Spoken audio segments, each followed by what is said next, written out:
Hello, everybody. It's Michael Hollands once again for Sound of the Movies. Today, I have the pleasure to once again be joined by the great Henry Jackman.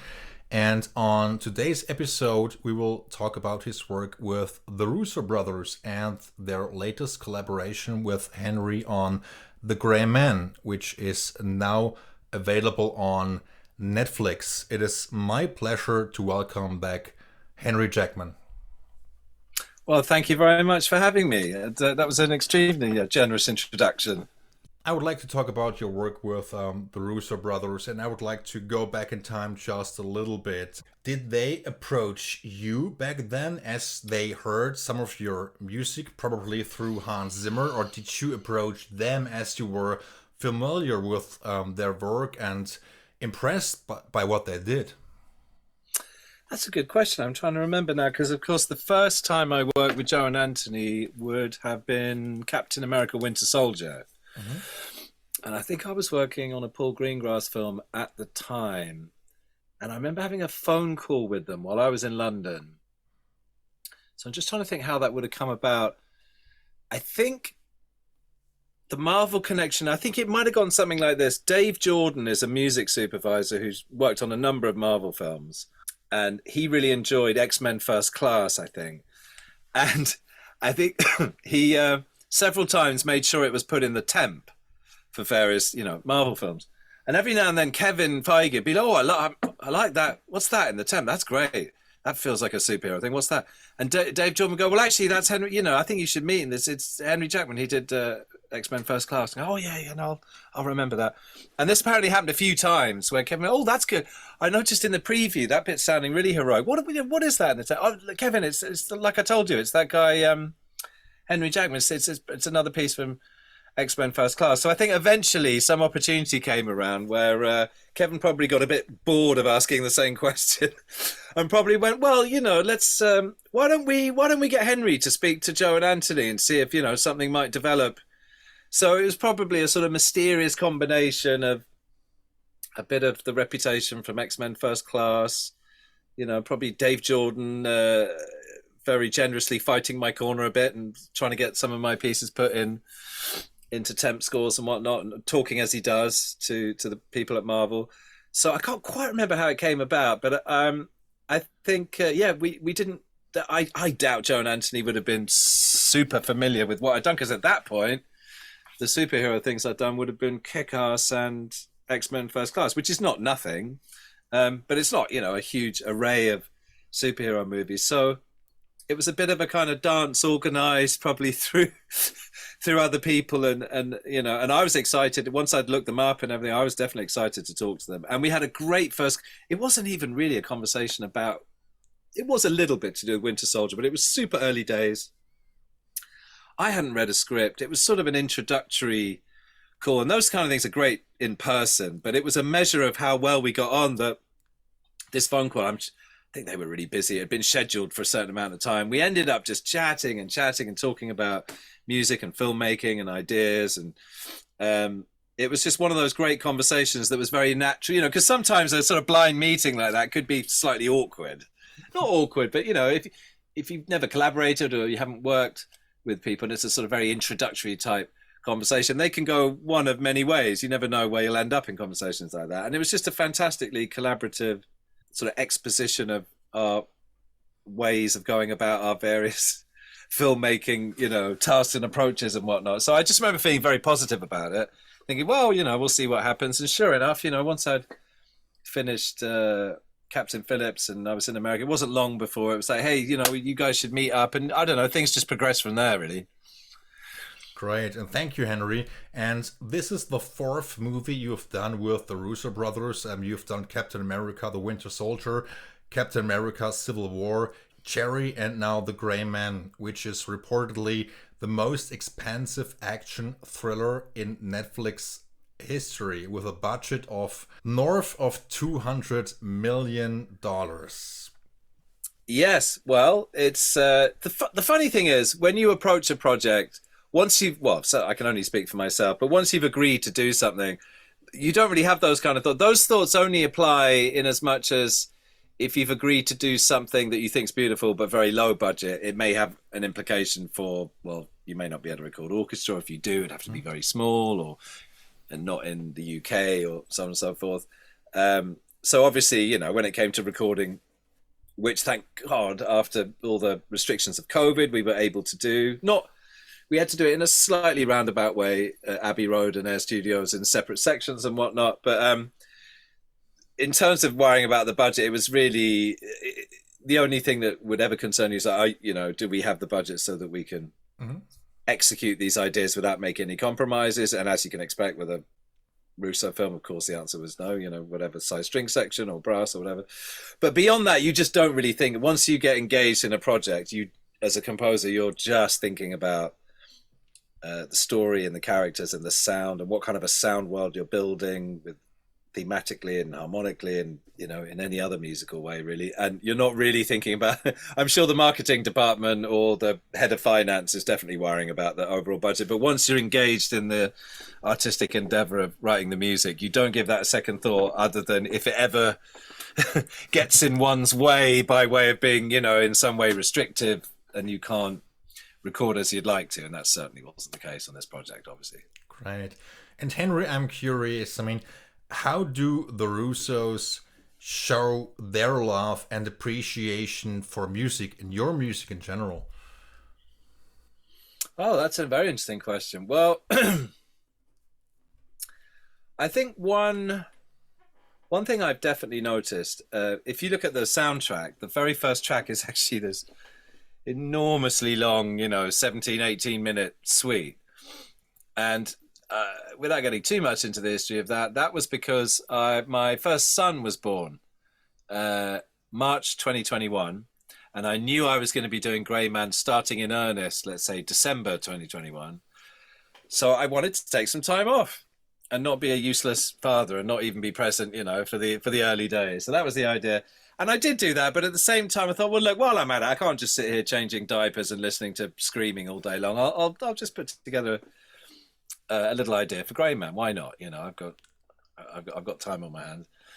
And so I came up with that little piano idea that really represented the kind of ghost in the machine. It was not an action piece at all. Funnily enough, I think Anthony and Joe called me. I think they just finished shooting one of the more introspective scenes. And so they just happened to get on the phone going, hey, Henry, we're a long way from scoring, but just putting it out there, as well as all the big action stuff that I'm sure you'll come up with a unique idea for. We just want to put it out there that there's also this other filmmaking strand of DNA to do with introspection and a kind of lack of communication born out of trauma. And, you know, you might want to think about that musically as a more sensitive, broken, unbombastic thread of musical DNA.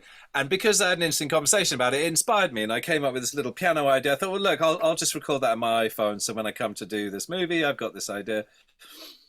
And I was like, well, you know, I might as well record it properly instead of on the iPhone. And I produced and engineered it a bit and started fiddling with it and doing some backwards reverb. So look, I'll just finish this little piece and I'll call it Ghost in the Machine. And then at least I've got one bit of DNA ready for Greyman. And just as I finished it, I started getting this rhythm going, dum, dum, dum, dum, dum, dum. I thought, oh, that's interesting. Let me just bung that in quickly so I don't forget that, you know.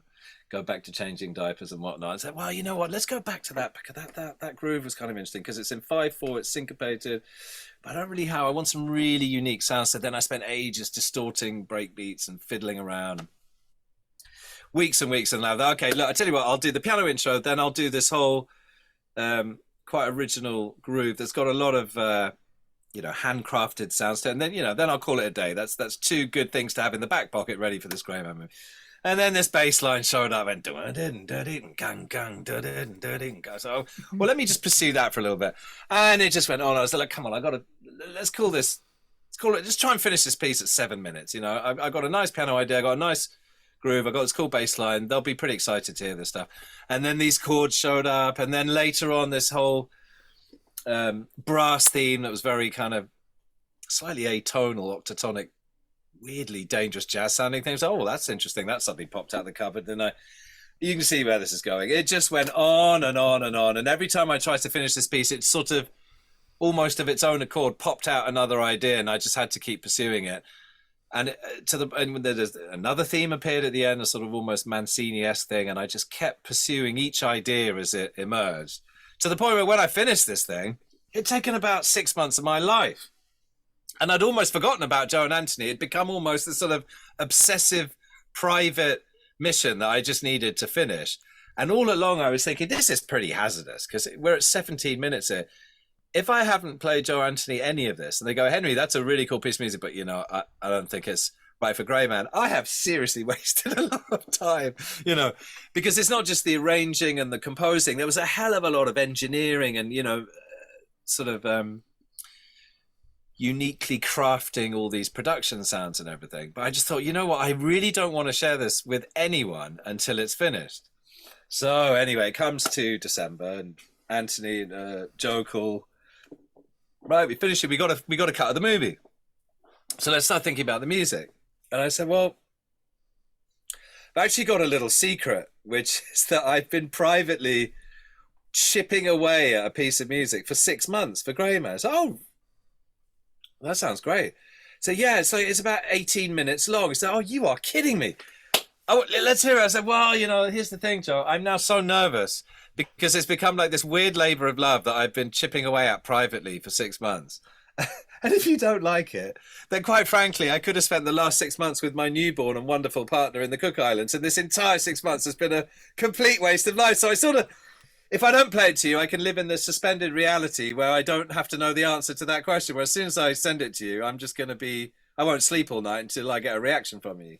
He said, don't be silly. I'm sure it's great. So anyway, so give me one more night of psychological freedom and I'll send it to you in the morning. So I sent it in the morning and they freaked out and just went, we absolutely love this and we really think it's the right sound for Greyman. So I was like, okay, that's a relief. Now I can tell my partner that it wasn't a complete waste of 6 months and I'm not actually a mad professor disappearing down a rabbit hole.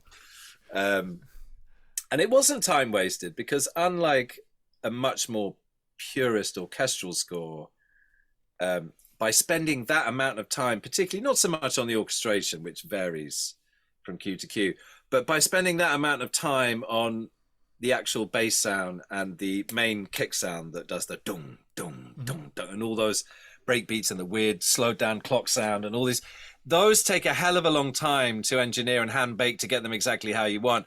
So that wasn't wasted time. Having done that, I've now got these sounds. You know, it's a bit like having a backpack full of unique goodies that you can't just go and buy at Whole Foods. And so they then appear, you know, in the score.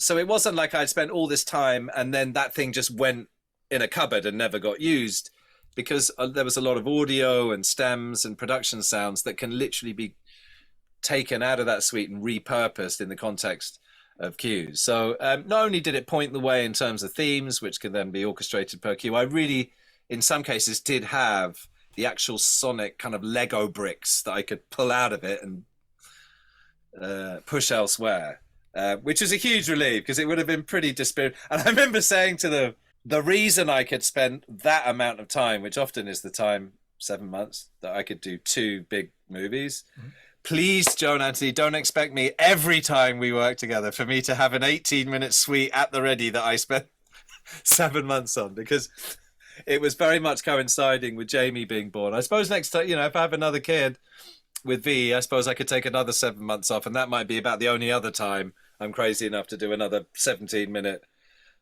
suite. But I don't regret it at all. It became really the sort of, in a weird way, like a modern overture with all the bits you need, both in figuring out harmony, figuring out melody, figuring out the soundscape. It sort of was like a blueprint.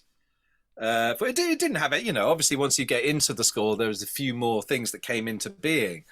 But a lot of the architectural groundwork really was in that suite. So I'm extremely happy they liked it. Yeah, I'm glad they liked it because the suite was really something. I mean, it was released 1 week ago before the film's release as a kind of appetizer. And now the full score has been released, which features 80 minutes of music, which is a lot. And the film is now available on Netflix, as I mentioned. And the suite, Henry, featured quite a lot of hard-hitting synth sounds and also almost industrial-like synth sounds. And what I have noticed, and I just finished watching the movie a couple of hours ago, that the first half of the movie has an electronic approach, or more of an electronic approach, and the second half of the film features more orchestral writing. What was the motivation behind that, actually?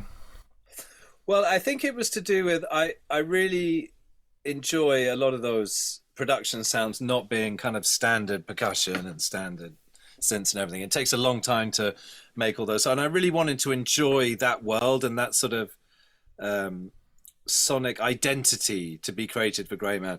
But what often happens with filmmaking is once you reach the third act of a film and you've established these more unique colors, it's often useful. It's almost a slightly more operatic move that you can begin to open up the orchestral valve can be opened a bit more, because there are certain things you can do with theme and melody and orchestration that take you to this, there's an extra chapter and an extra layer of storytelling, and also a sort of almost operatic level of grandeur that can, without being pompous. And I mean, Greyman is not, I've done plenty of sort of, more symphonic sounding score, especially in animated movies. So it's not that it's, all bells and whistles flying type orchestration, but it's definitely the case that somewhere around Act 3 of this movie, in order to get that sort of extra level of dramatic elevation,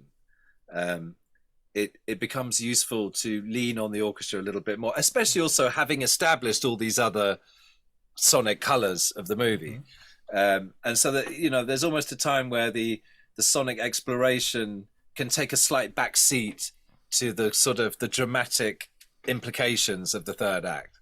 Thank you, Henry, for elaborating on that. And actually now I would like to read just a small quote from the modern edge he introduced to the MCU in Winter Soldier, to the haunting, beautiful experimentation of the Cherry score. His ability to capture the essence of a film through composition is impeccable. In a career filled with incredible work, the Greyman score may be his best yet. Who said that? The Russos. Oh, wow. I did. Well, I've got to keep paying them. Wow. Well, it's this, what's funny about that? It's the sort of thing, like, I love their filmmaking, but of course, when you're working together, especially, because you're usually right in the thick of battle, solving creative problems and everything, you never have time, or I suppose inclination in a way, to reflect like that in front of each other, especially because I'm English. I can't think of anything more embarrassing. If Joe and Anthony said that to me in front of me, I'd probably stare at the floor like a sort of embarrassed 12-year-old British schoolboy, not really knowing what to say, because, the English are terrible at compliments. But, I feel the same about them. It's just that, most times I'm engaged with them, we're in the thick of battle, rather than thinking about these things in the round, so it's an amazing compliment. But I'll probably do my best to forget it, because really the best thing to do each time you attack a project is forget anything and start from the ground up and just do the best you can. Otherwise, you might start making the hideous error of resting on your laurels. If any of what was just said is true, the only reason it's true is because of the sheer amount of application, and energy that you put into something. So I wouldn't want to, in any way, slack off in that regard. Otherwise, they'll stop saying things like that. That's quite funny, because last time we spoke, I also read a quote by the Russos, and it also felt like a love letter, basically, to your work. So I felt it was important to read another quote based on your work on the Greyman. And it's really great if you get to work with filmmakers that really appreciate the craft of music, and if they really get into the whole process, and if they love the work of a composer. And that's basically so important in terms of collaborating with someone. You're right. Well, no, on a serious note, without being, sort of false modest about it, I think there's a good reason why. I mean, of course, if you're a director, you'd be grateful in so many respects. If you find a cinematographer you trust or picture editors who really. I think one of the reasons that directors perhaps feel an appreciation for music is it's one of those slightly intangible. I mean, many things, all sorts of creative things are intangible, but I think maybe more than anything else, music does feel like this slightly magical, intangible thing. And you could imagine the frustration of a director who is hoping and wishing for something to happen musically, but they don't know what it is because that's not their job. They're not composers, but they know it should be ambitious or out of the ordinary. And all they can do, I guess, a bit like, a soccer coach who, once the players are on the field, you can't go on the field and intervene. You just have to really hope and pray that this thing that you can't even quite picture yourself comes into being. And it feels a bit like magic. So if you find someone who understands your filmmaking musically and you collaborate with, who seems to be able to get under the skin of what it is you're trying to do and make some kind of musical world in partnership with your directorial vision, it's a huge relief.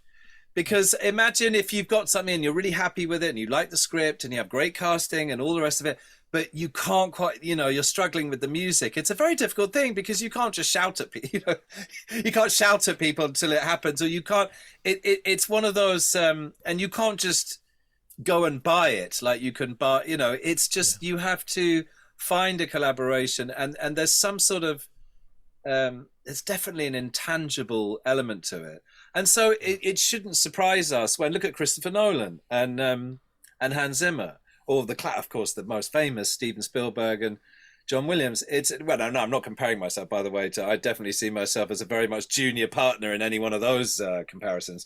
But all I'm really trying to draw attention to is those times where music's so important to a movie, perhaps more important than regular moviegoers might realize, until if they ever saw a movie that they know well without the music in it, they would have a very, very different experience. And so you can understand why, having found some kind of partnership, it is quite often the case that a longer relationship develops, and one of, mutual admiration, because as directors, or in the case of Joe and Anthony, you appreciate what what the composer's doing in terms of bringing to life something in a complementary fashion to but also coming up with something that they can't imagine. And meanwhile, the composer's very grateful because of these opportunities of original filmmaking that allow you to use what talents you have and to apply them. So it's this sort of symbiotic relationship that when it's working well, which I'm so lucky with Joe and Anthony, which it always seems to in this harmonious fashion, yeah. You can see why it does lead to sort of mutual admiration. It's just been, I can assure you in music meetings, we don't spend all our time writing florid things and reading them out. But I'm enormously grateful. But like I say, once you're in a movie, it's all conversations lead to, discovery of what you're trying to do. Though that amazingly generous thing that you read out is much more a thing that you would perhaps think of, in between movies in general contemplation. Once you're in the thick of it, there's no time to think like that, really.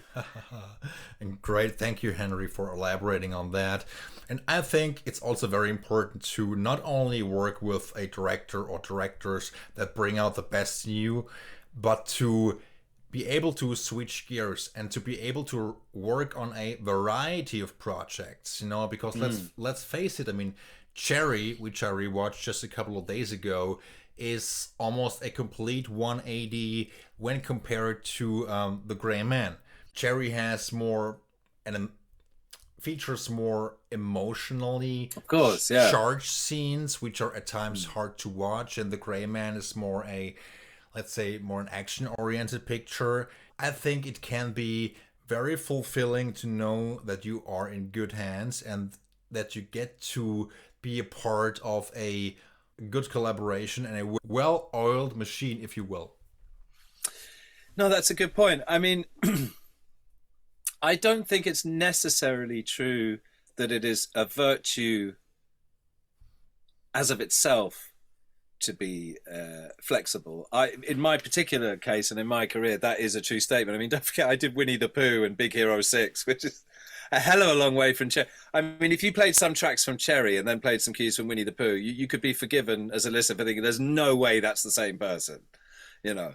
But it's not because there are composers or indeed artists of any kind who are not so flexible, who have a narrower métier, but who are absolute genius. You know, it's not necessarily a virtue that you can do a lot of things. In the case of movies, I mean, it is beneficial in as much as the great thing about movies is they come in all shapes and sizes. You know, there could be a movie set in 12th century France. The next thing, it could be 23rd century and set in space. You might need to know a lot about orchestration. You might need to know a lot about modal 16th century harmony. You might need to know a lot about electronics. And I've been lucky enough to sort of get engaged in all of that. Now, that's not to say if you're not a person like that and you you specialize in orchestra or you're mainly an electronic artist, I don't think that means any less of an artist, because it's really just using whatever tools you have. How imaginative is it? But in my case, particularly with Joe and Anthony, I think that is something they appreciate, because as with their company Agbo, they work their way through like a number of projects, and they could be wildly different. It could be a Greyman, it could be Cherry. Who knows what the future holds? Instead of having to think, oh, well, Henry's great for those action things, but we're going to have to get someone else to look at, a different project. Or Henry's really good at those indie, weird experimental things, but he has no idea what he's doing with a symphony orchestra. So we have whatever. They have not had to have that thought. Because it's like, well, the useful thing about Henry is we seem to throw various different things at him, and he'll just sort of go under the bonnet and reemerge with whatever that movie needs. So I think from their perspective, perhaps my ability to be musically flexible, which, like I say, as of itself is not necessarily a guarantee for something being of high quality. It's not a virtue in itself, but it's something if you manage to make it work and make keep a creatively high standard with wildly different musical approaches, I think that's also something that counts for something in a collaboration, because you can go to a number of different places. In the same way that I really enjoyed, even though not all critics were super complimentary about Cherry, which I honestly think part of that was not quite envy, but it's like, look, we can't have the most successful commercial directors in the world also doing really good indie films. It's just not fair. You can't have everything. No. But my point is, from my creative reaction to their work is like that's precisely what I think did happen. Not only did they nail, Civil War and those Avengers films and Winter Soldier, Cherry to me was a wildly different and really well-crafted, thoughtful, brave, imaginative, and stylistically original filmmaking that was just miles away from other stuff they've done. And some people, they just won't give it to you. It's just like you're not allowed everything. For some reason, as a composer, people they can the fact that Winter Soldier sounds like one of the most distressing and unpleasant pieces of music you could possibly listen to. And then, Winnie the Pooh is one of the safest, warmest. People don't seem to mind. That's because I'm so much lower profile. There's something about, I honestly feel like people are a bit more narrow. If you've established yourself as a sort of world famous director of indie challenging movies, then that's how people think of you, and then they have a bit of a go at you if you try and do a big Marvel film. And conversely, if you've had enormous commercial success with big films and then you go and, in my opinion, completely nail a sort of smaller art movie, people are like, you're not allowed, you can't do both. It's unacceptable. Yeah. That's the tricky nature of this business, because some people don't get to do both, or they don't get to do, let's say, a variety of pictures because they are known for a certain style, and they feel if they take that away from a certain artist, they may fail at the box office for whatever reason. So that's and this could also be applied to a composer, because some people out there are known for, let's say, romantic pictures. Some are known for action-oriented pictures. Other composers do get the chance to work on a variety of pictures, action, drama, thriller, the whole 9 yards, so to speak. So it's very interesting to to get into the whole mindset of some filmmakers or studio executives as to why they make a certain decision. Sometimes it completely eludes me. I don't know. I know some of that is luck. I think if looking back at my career, I think the first really big movie I did, in my name, music by Henry Jackman, was Monsters vs. Aliens, which is all bells and whistles flying in the orchestra sort of thing. But then not long after that, I was very grateful to Matthew Vaughn for that opportunity, because Kick-Ass is a long way from that, which of course led to X-Men First Class. So I think almost as I came out the gates with really no one knowing who I was, there's two completely different things going on, because, DreamWorks animation films do not sound like Kingsman, Kick-Ass. And so even for the beginning, it was a bit difficult to go, oh yeah, Henry Jackman, so he does those DreamWorks animations, or, oh yeah, he does those, superhero movies. Oh, well, he's sort of done both. So I think some of it is luck, really. I suppose it's the same if you're an actor. If you got a decent role in two wildly different things quite early, so people can see you do two completely different things, it's if you're unlucky enough to do four things in a row that are quite similar, that's, I think, when people go, oh, I get it, so you do such and such, and it can be difficult to break out of that. But I think some of it's just good fortune. I mean, you need to be able to do what's slightly unusual. Well, not unusual. Hans is like that. John Powell's like that. I was about to say something completely untrue. I guess where I'm lucky is some people are fantastic at orchestra, but maybe not so well versed in non-orchestral music. And conversely, some people are phenomenal with electronic music, maybe a bit more wary of orchestra. So if you're comfortable with many different musical approaches, it does give you that extra flexibility where both filmmakers, studios, and just feel like you don't have to worry about that. It doesn't really matter what the movie needs. If you think of Han, if you look at Hans' IMDb and everything he's done, I mean, there's just, by his own admission, he probably hasn't done a score that sounds exactly like John Williams, because that's not his métier. But that aside, there's, you could throw anything at Hans or, John Powell or Harry Gregson Williams. I'm sure I'm missing people out, but you know what I mean. Yeah, thank you, Henry. And if we have time for one more question, I would like to talk about the mixing process. I mean, to me personally, movie making is about love. It's a labor of love anyway. Directing, producing, the cinematography, the scoring process, and so on. And I've noticed when I watched the movie, I checked the credits, the end credits. You also once again mixed the score or co-mixed with. With Chris Vogel, yeah. Yes. And Henry, how much extra time do you actually have to spend mixing the No, this is another thing I was saying to Joe and Anthony, not everything's going to be like this. It really depends on the movie. I'm doing a Disney animation right now, and there's absolutely no way you're going to see my name anywhere near any sort of mixing credit, because it's, mostly a giant symphony orchestra with a couple of synth additions. Whereas Greyman, 3 of those months of preparing that suite were just solid engineering, just me on my own in a lab, non-stop trying to, get these sounds going.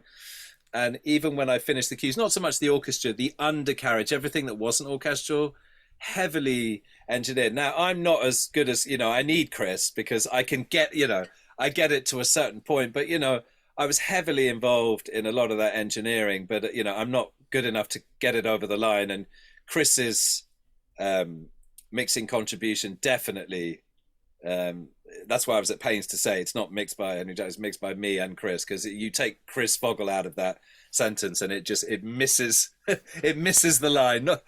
But yeah, for something like there was so much of me doing odd, I was using in fact, there's one trade secret I can't give away, but I was using some of the bits of equipment I was using were damaged and from 1966, and funneling a lot of sounds out through old gear, not using plugins, and doing a lot of like experimental engineering to get things to sound a certain way. And that does take a lot of time, but I was very fortunate to spend a bit of time working in the sort of Trevor Horn camp of record making in the 90s and early noughties, and that was in a culture and an environment, unlike film music where you don't have quite the same amount of time for engineering, but Trevor's world was definitely one where, rather than lots of orchestrators and music editors, he had a lot of programmers and engineers, because it's a different mission. He was making records. So I was lucky enough to spend a bit of time in a culture where engineering was art. It's often underrepresented in film music. And to be fair, sometimes with some cause, because if a score is purely orchestral, and I'm not taking away from the obviously very important task of engineering an orchestra, but when you're making a record, it's slightly that the engineering crosses over into art, and the color of the sound that you get is pushed a lot further. And so you don't always get to do that in film music, but on a score like Greyman, everything that isn't orchestra falls a little bit more into that category of, what we used to call like making a record more, and there's a lot more engineering involved. So I think I was reaching a bit into those, perhaps some of the influence that I got from those years working in the record industry, where you spend a lot of time mucking about specifically with the sonic identity of something as much as the actual underlying composition or arrangement of something. Is there anything else you would like to add about the Russos, about the Greyman? Anything else that comes to mind before we wrap up today? No, I think you asked some quite unusual and stimulating questions. I can't think of anything off the top of my head. Unusual questions. Well, yeah. No, I don't mean that sounds like one of those slightly English pejorative statements. No, I meant it in a complimentary way. No, I can't think. I'm sure your listeners have heard quite enough of me rabbiting on, and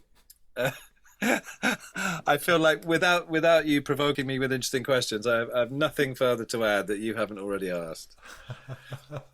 Henry, I would like to thank you for taking the time out of your schedule, and I had a great time talking to you again, and I hope you enjoyed the conversation as well. Oh, for sure. Yeah, definitely. Thank you very much. Well, it's been a pleasure talking to you. Likewise. Thank you very much, Henry. Goodbye.